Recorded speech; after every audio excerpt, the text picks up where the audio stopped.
this evening we shall discuss the difference between the practice of concentration, samatha bhavana, and the development of insights, or vipassana bhavana. Sometimes we do practice concentration meditation to support the practice of Satipatthana meditation. One of the discourses found in the Samyutta Nikaya. Samyutta Nikaya is one of the 5 Nikayas. So one of the discourses found in the Samyutta Nikaya, the Buddha explained that when a bhikkhu, bhikkhu also includes those who practice Satipatthana meditation. So when one dwells contemplating the body in the body, or when one dwells contemplating feelings in feelings, when one dwells contemplating mind in mind, or when one dwells contemplating phenomena in phenomena. So in other words, when one practices the 4 foundation of mindfulness, ardence, clearly comprehending, mindful, overcoming covetousness and grief in the world. So while one is practicing Satipatthana meditation, there arises in him or her, based on the body, either a fever in the body, or sluggishness of mind, or the mind is distracted outwardly. Then that bhikkhu, or those who practice Satipatthana meditation, should then direct his mind towards some inspiring sign. So, in other words, one can direct the mind to any objects of meditation that inspire confidence. So when one directs the mind towards some inspiring object, then greatness is born. When the mind is gradient, rapture is born, and so on. So until one experiences happiness, when the mind is happy, then the mind also become concentrated. So at that time, one can switch back to the mind, be mindful internal again, because the purpose of directing the mind to an inspiring object has been achieved. So one can withdraw the mind, and from that inspiring object, and switch back to the practice of 4 foundation of mindfulness again. So when sometimes one is overpowered by certain hindrances or pain, then one may practice concentration meditation, such as loving kindness meditation, or when one is overpowered by the hindrance of doubts, then one may choose to practice Buddhanusati, recollections of the attributes of the Buddha, and so on. So when the doubt has subsided and has attained some degree of concentration, then one may switch back to the practice of the four foundations of mindfulness. So when we are when meditators are overpowered by hindrances or certain defilements, such as the hindrance of restlessness and remorse, the hindrance of sloth and torpors, and so on. Then they may, if they could not overcome the hindrances by mindfulness, then they may switch over the practice to the inspiring sign or the objects that enable meditators to overcome the mental hindrances or the mental defilements. Usually we may practice the four protections meditations. There are four protections of meditations. The first is Buddhanusati, recollections of the attributes of the Buddha. Then Maranasati, contemplation on death, or Asubha Bhavana, meditating on the loathsomeness of the body, and Metta Bhavana, loving kindness meditations. So when meditators encounter certain hindrances or mental defilements, they should put forth effort to mindful and note these hindrances or defilements. But sometimes the hindrance is very strong. Meditators could not overcome it by mindfulness. For example, the mind is restless for the whole day or for 1 or 2 days. The meditators may stop the practice of four foundation meditation for a period of time. They may practice loving kindness meditation for 1 or 2 sessions sitting, or walking meditation. They do practice loving kindness as well.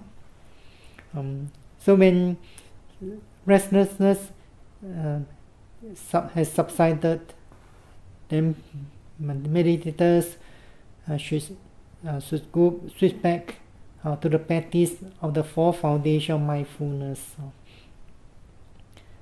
All mental hindrances, defilements, are mental states or mental processes. They are not permanent. They are also subject to arising and passing away. If meditators are able to put forth enough effort to mindful and note them, then they could realize the true natures of the hindrances and the mental defilements. In other words,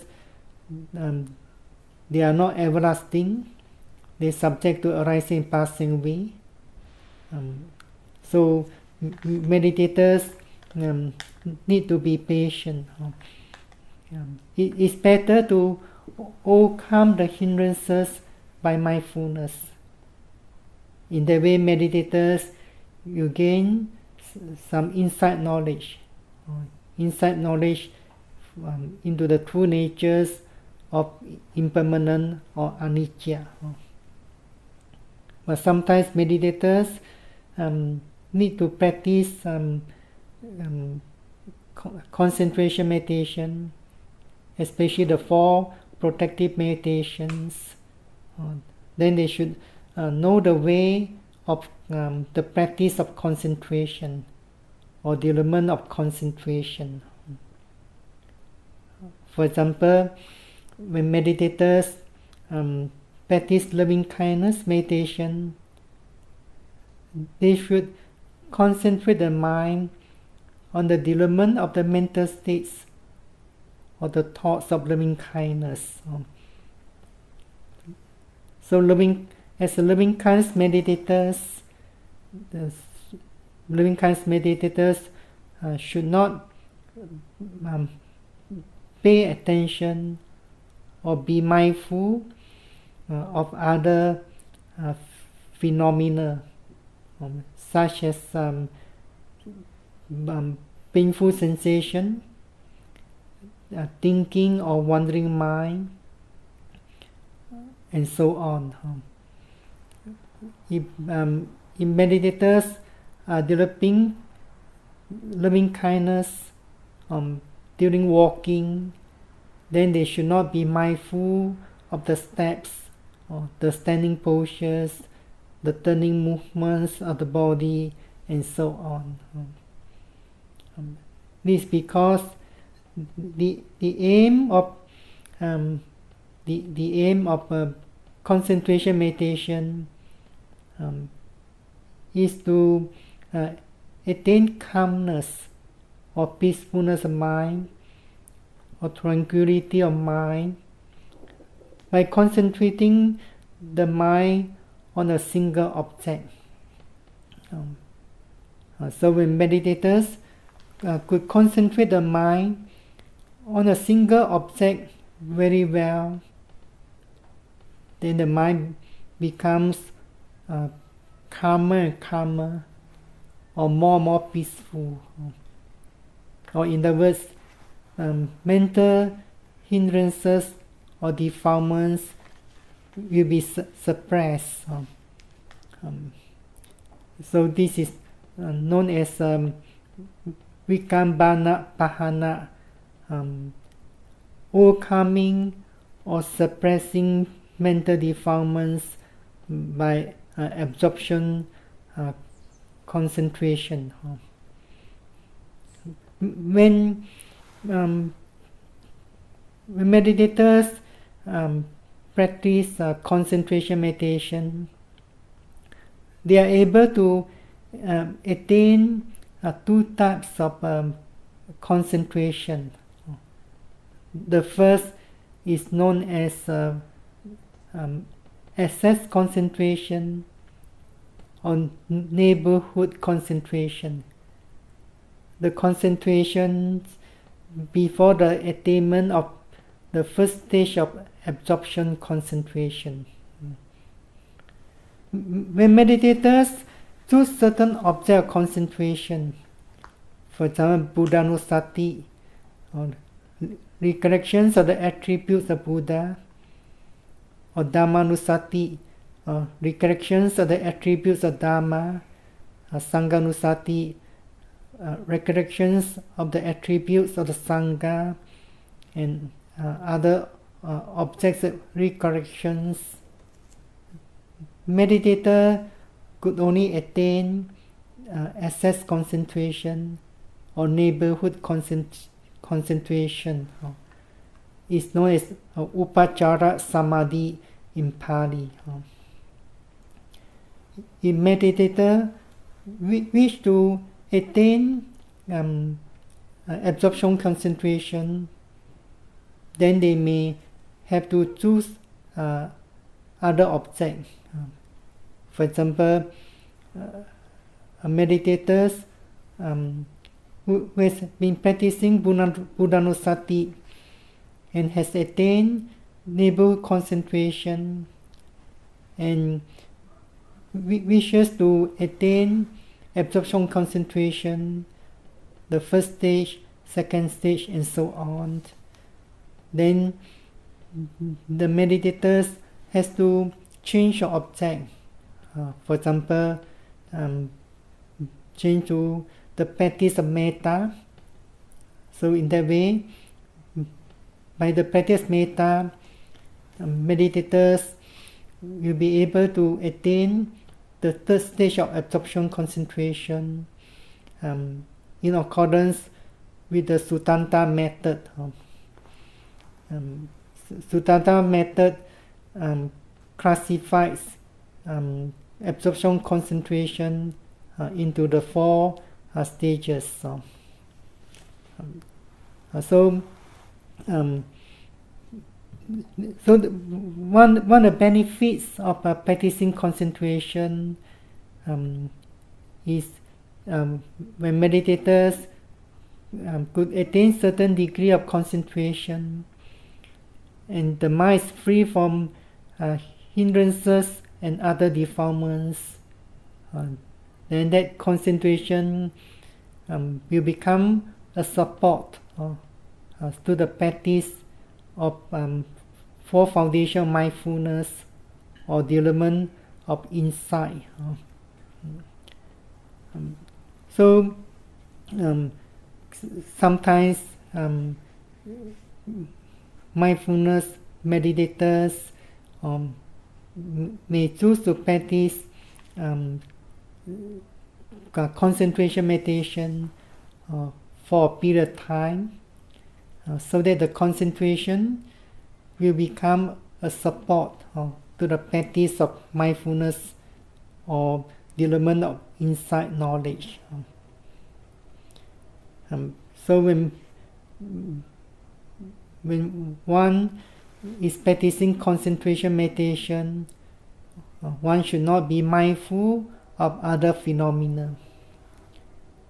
When the mind is thinking, one should ignore the thinking. In other words, one doesn't pay any attention to the thinking. One should continue the practice of concentration. For example, if the object is metta, then one will pay more and more attention to the thoughts of metta, to the thoughts of loving kindness by wishing the object of loving kindness repeatedly. When one is able to pay attention to the thoughts of metta again and again, the thinking will disappear eventually. If there's a strong painful sensation arising, then loving kindness meditators should not mindful and note the pain. So loving kindness meditators should continue the practice of loving kindness. If they are able to pay more and more attention to the thoughts of metta, for example, by wishing may so and so be well and healthy always, may so and so be free from suffering, eventually loving kindness meditators will not feel much pain. Sometimes the concentration is so good that they do not feel the pain anymore. So the purpose of practicing loving kindness is to overcome dosa. The word dosa means hatred, aversion, anger, ill will, and so on.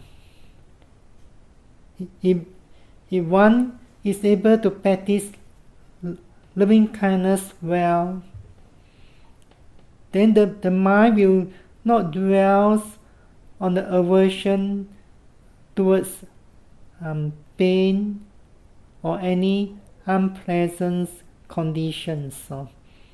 In other words, by the practice of loving kindness, the mind is softened.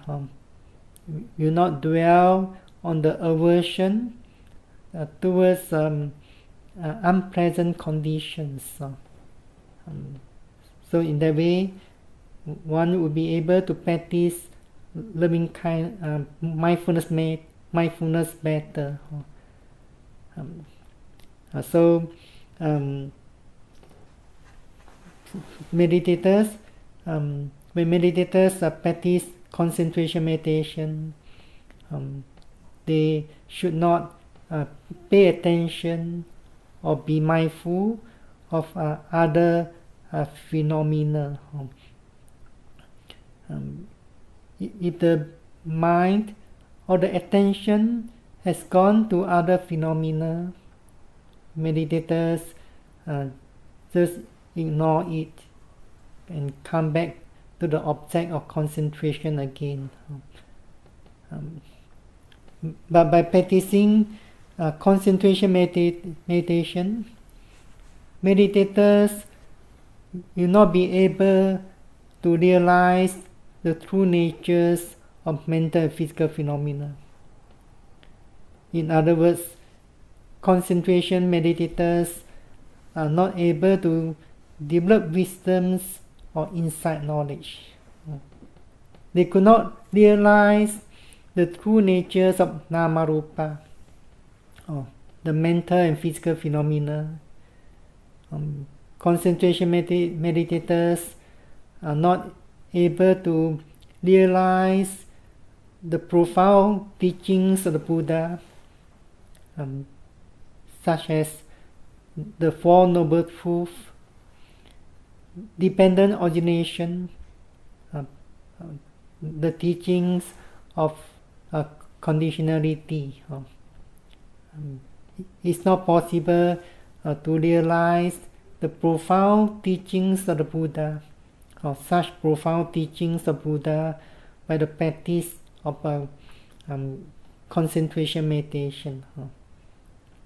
But we may practice concentration meditation as a support or to the practice of insight or the cultivation of wisdom. So when meditators aspire to develop wisdoms in order to realize the noble truth, then they have to learn the practice of four foundation of mindfulness. When they want to realize the four noble truths, they do not have to look for this truth somewhere else. They do not have to find out the truth from the books. Actually, this truth is not found at other places, but this truth can be found within yourself. So in other words, you have to turn your attention inward. Only by turning your attention inward, or be mindful of your own mind and body processes, and when you're able to be mindful constantly and continuously, then you come to realize the true nature of mental and physical phenomena. You come to realize the cause and effect between the mind and the body process, So when you practice mindfulness meditation, you do not have to mindful of the external. If you're mindful of external, you are not able to develop wisdoms or insight knowledge. So you have to mindful of internal. So only by mindful of internal, you gain direct experience, you gain first-hand knowledge. So in the words, Namarupa, or mental and physical phenomena, or in other words, the five aggregates of clinging are the legitimate objects of mindfulness meditation, Vipassana meditations.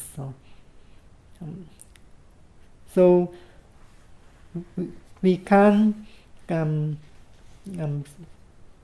concentrate the mind on one phenomenon. As you know,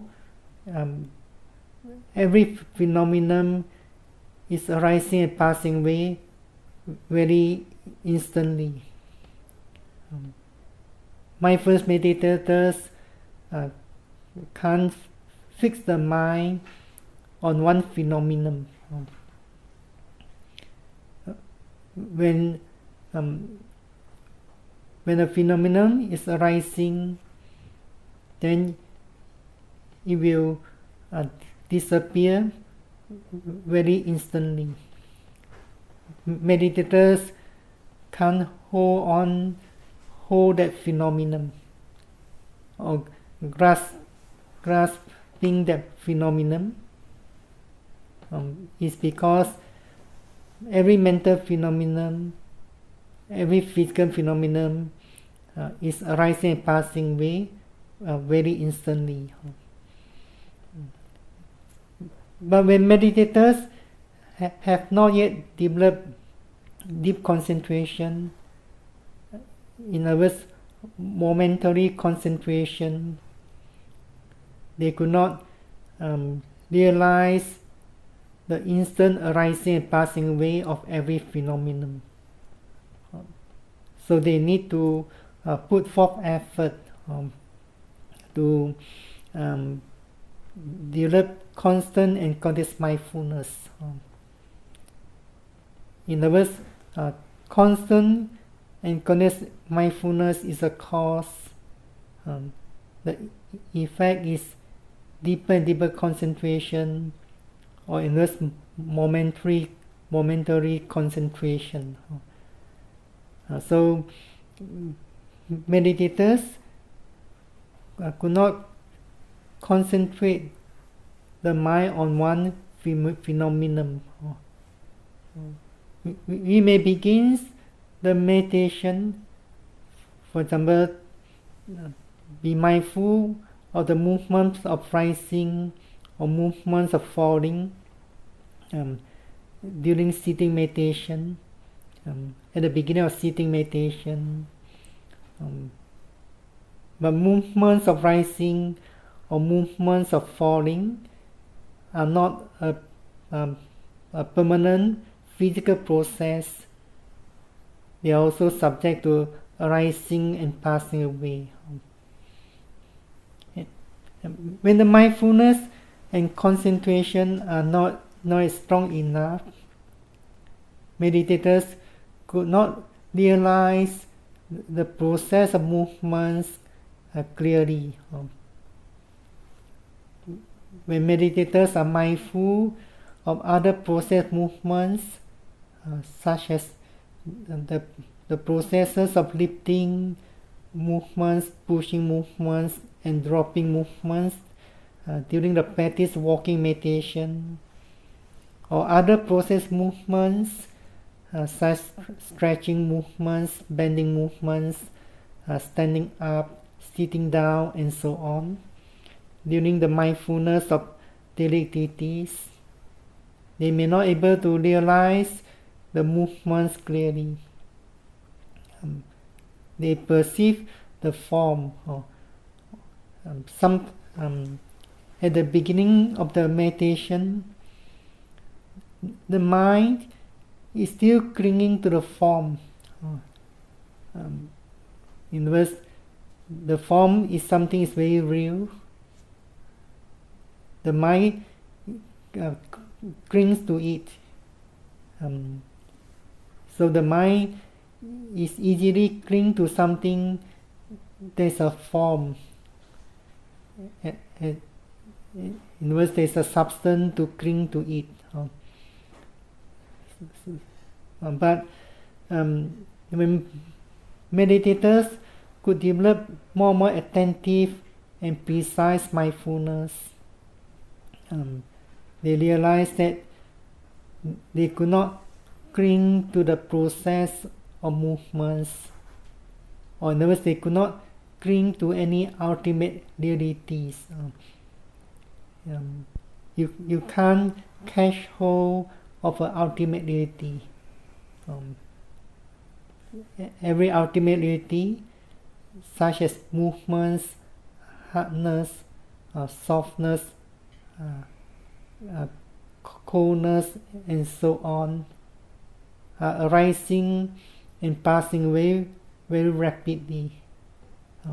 Mindfulness meditators can't catch hold of it.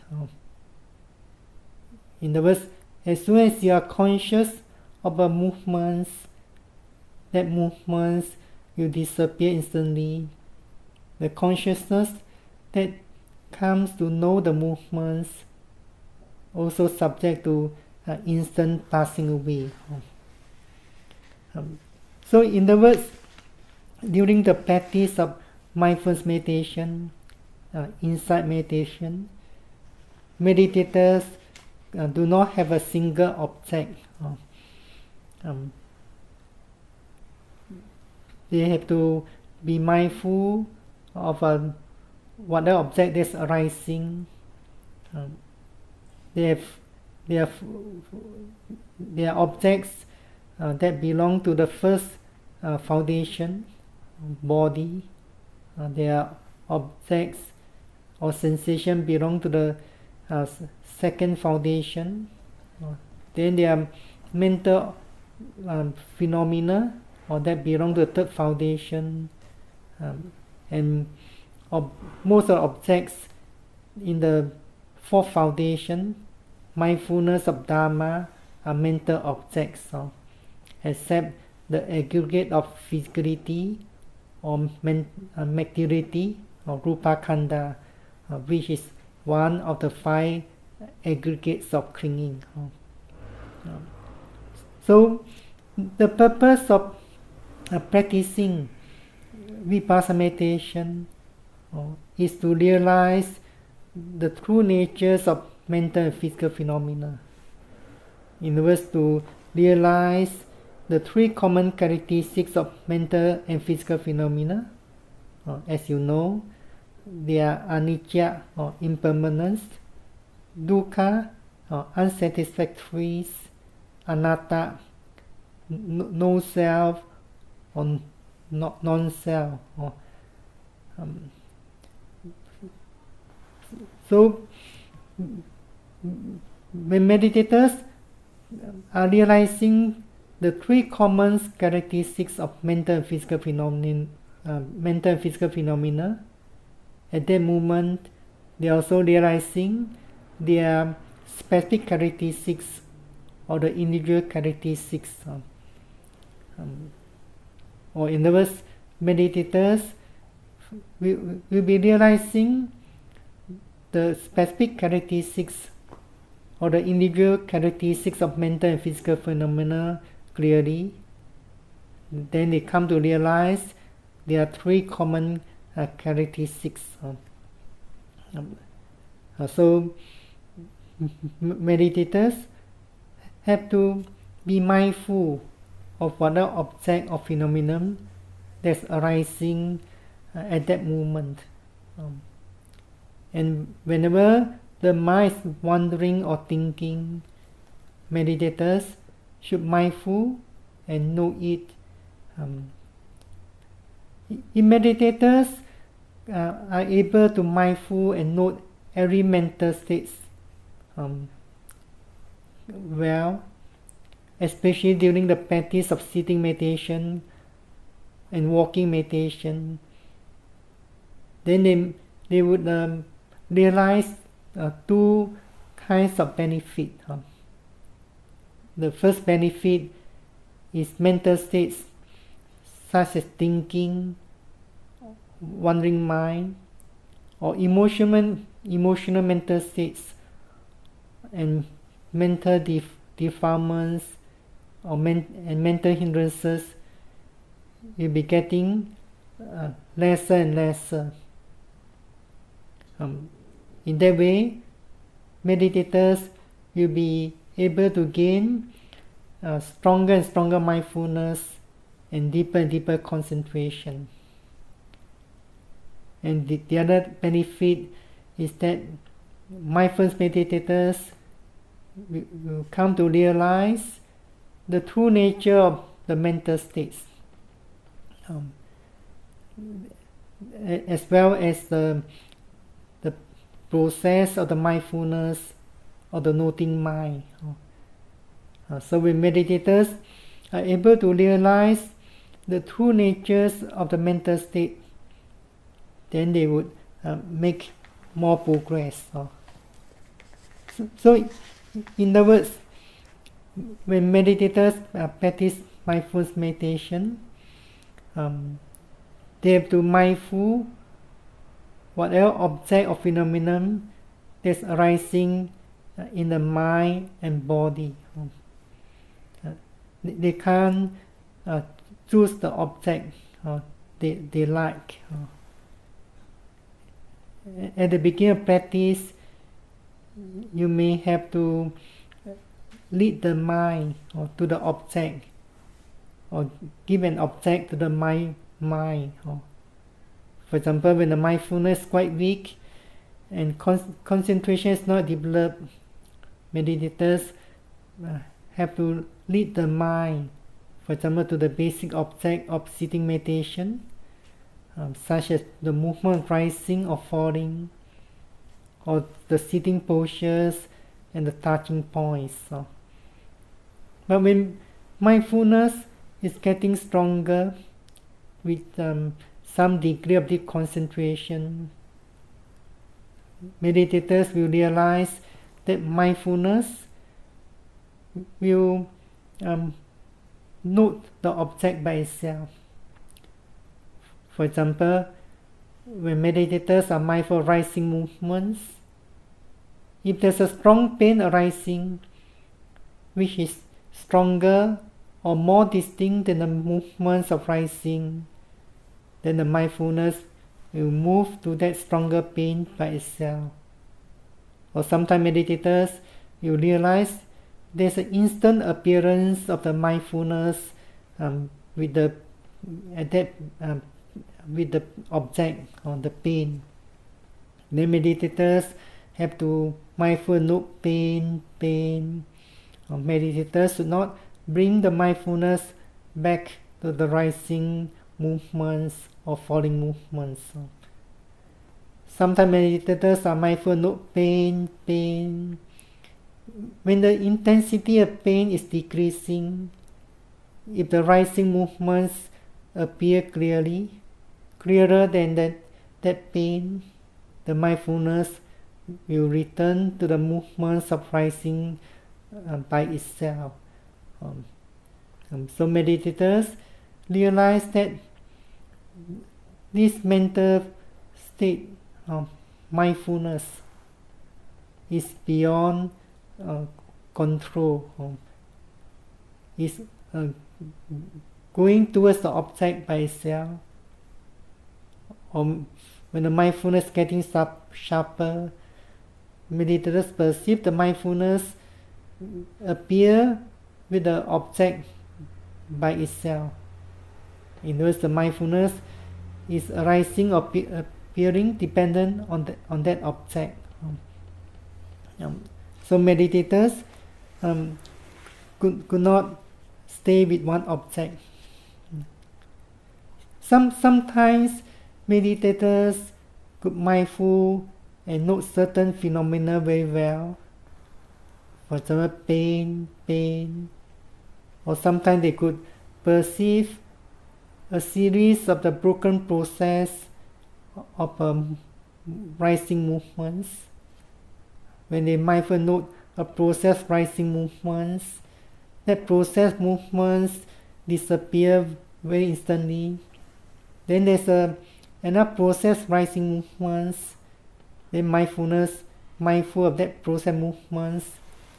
That process movements also disappear very instantly. So sometimes meditators come to realize that they are able to mindful and note a series of broken processor movements constantly, continuously. They come to realize there's a series of broken processes of following movements. There's one process following movements, then another process of following movements, then they perceive another process of following movements. So sometimes one might think that meditators are mindful of one phenomenon. In fact, if meditators could mindful and note it correctly, they come to realize every process of rising movements is a new object. When the process of rising movements has appeared and then disappear instantly, then another process rising movements appear. Sometimes meditators might think the same process movements appear again. But if they have gained insight knowledge, they come to realize the following process of rising movements is a new object. It's not the previous movements. So this is explained in the scriptures and commentaries. When meditators realize the nature of impermanence clearly, they come to realize what the object arising at that moment is a new object. Another example is painful sensation. Sometimes meditators are mindful and note pain. When the painful sensation had disappeared, then a few seconds later, or 1 or 2 minutes later, painful sensation is arising at another place. Some meditators might think the same pain comes back again at another place. But in reality, that pain is a new object. It's not the previous pain that had disappeared, now appear again at another place. So I shall explain the definitions of impermanence in another talk. So it is important to realize that when meditators are practicing mindfulness meditation, they have to practice in accordance with the 4th foundation of mindfulness. It's not possible to stay with one object even more than a second. So in other words, when meditators mindfulness meditators have attained deep concentration, in those momentary concentration. That momentary concentration gives rise to insight knowledge or wisdoms. Insight knowledge or wisdoms, in other words, realizing the true nature of mental and physical phenomena, anicca, dukkha, anatta, through personal experience or direct experience. So this wisdom is known as panya. So this panya is also conducive to the realizations of the Four Noble Truths and overcoming or uprooting the mental defilements. So meditators have to realize the difference between these two types of meditation. When meditators practice concentration meditation or samatha bhavana, they have to choose one object, and meditators have to concentrate the mind on one object all the time. Concentration meditators need not have to pay attention or be mindful of other mental and physical phenomena. But when meditators are practicing mindfulness meditation, Vipassana meditation, then they have to be mindful of the mental and physical phenomena as they really occur. So they do not have to conceptualize the experience. They do not apply any preconceptions or preconceived idea into the practice. Meditators learn to take whatever object of phenomenon that's arising at that moment as a new object, so that they have interest into it. Sometimes meditators might think this object, this phenomenon is the same object that they have been mindful in the last session of sitting meditation or in the previous day. They might think this is the same experience or same pain and so on. So meditators learn to take whatever object or sensation that's arising at that moment as something new, so that they can look at it without any preconceptions. It doesn't based on past experience or previous experience. So when meditators look at every object as if a new object or new phenomenon, in that way they may gain more experiences or new experience in the meditation. So meditators have to make a distinction between these two types of meditation. One leads to the concentration, the other leads to wisdoms. And wisdom is the most precious treasures in our life, especially supramundane wisdoms. So I wish meditators really understand the differences between these two types of meditation, so that they could make progress and realize their spiritual goal soon.